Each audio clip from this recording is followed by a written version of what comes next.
Now we're into the roaring 20s. Last time, Billy Hughes won re-election, despite a few upsets from his opponents in Labour and the Country parties, to become the first Prime Minister to lead for 2 consecutive terms. With the war over, Hughes was now going to be challenged to be an effective peacetime leader in the lead up to this election. In 1919, Hughes would oversee a competition for an Australian aircrew to fly a plane from Britain to Australia. Hughes would take quite an interest in this race, going as far as preventing one of the entries, Charles Kingsford Smith, from flying due to his team lack of preparation. An event that would be reenacted in the 1946 film Smithy, in which Billy Hughes would star in it. As himself, of course. Eventually, the flight crew of brothers Ross and Keith Smith from my home city of Adelaide would complete the 136-hour journey, opening Australia to air travel. On the 10th of August, the last Great War treaties were ratified, finally solidifying Australia's war gains. This resulted in the merging of the New Guinea colonies to form the colony of Papua New Guinea.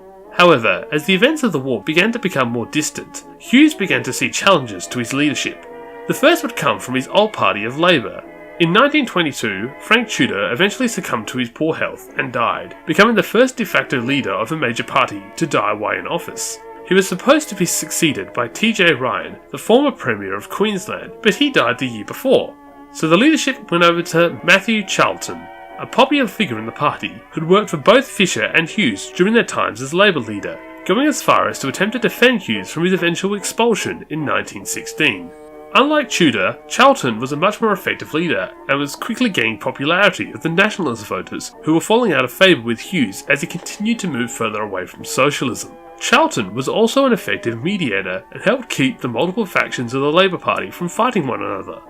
Along with challenging Hughes from the left, the Country parties would challenge Hughes from the right. Now united into a single bloc, the Country Party would elect its leader, William McWilliams. Yes, that is his real name. McWilliams did not last very long as leader and would be replaced with Earle Page. Seriously, what is with these names? Who would lead the party into the next election. Page would continue to gain support from farmers who were against the tariff-based policies of Hughes and his nationalists.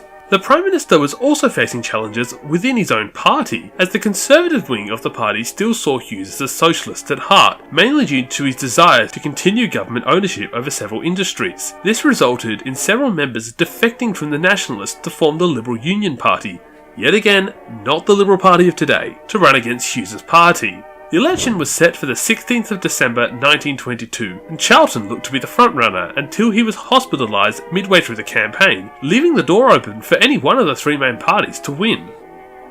And the winner was Matthew Charlton and Labour. Well, no. With 29 seats, they had won the most out of the 3 parties, but with the Nationalists and the Country's combined 40 seats, they had not reached the threshold to govern. Hughes had won 26, a loss of 11, meaning he no longer had the majority to govern either. With the Country Party in their 14 seats opposed to working with Hughes or Labour, this election pretty much ended in a standoff, in which 2 parties would need to unite if a government was to be created. The solution would come in the form of Hughes's resignation as leader, as it was his presence as leader of the Nationalists which was preventing an alliance with the Country Party.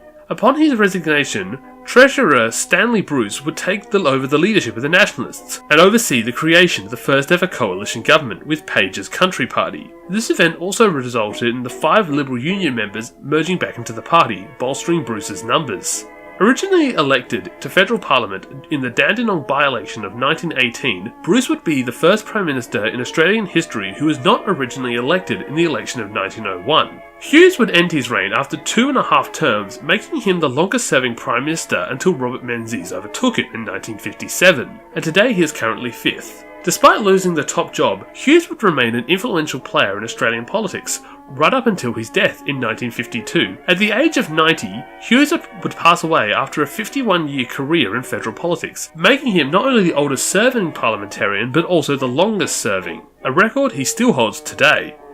Chances are your grandparents were alive at the same time an original 1901 parliamentarian sat in the Australian Parliament. Just think about that. Come back next time for the election of 1925.